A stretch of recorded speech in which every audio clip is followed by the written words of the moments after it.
Қалау рай, өткен шақ.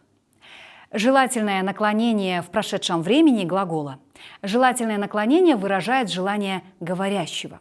К основе глагола добавляются суффиксы «г», «г», «қ», «к».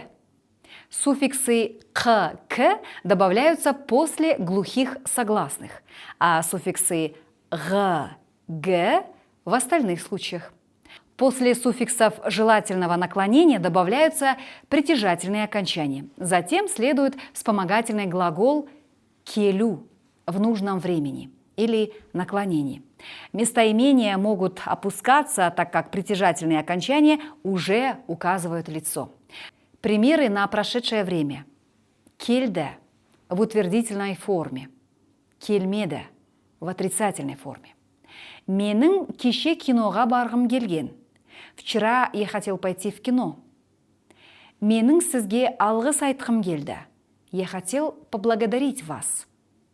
Менің онымен кездескім келмеді.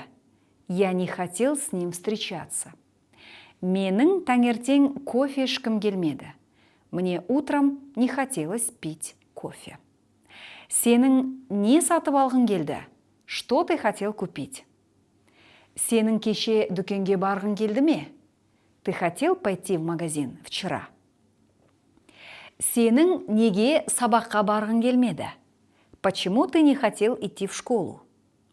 Сенің неге тамақ ішкің келмеді? Почему ты не хотел есть? Сіздің қандай үй сатып алғыңыз келді? Какой дом вы хотели купить?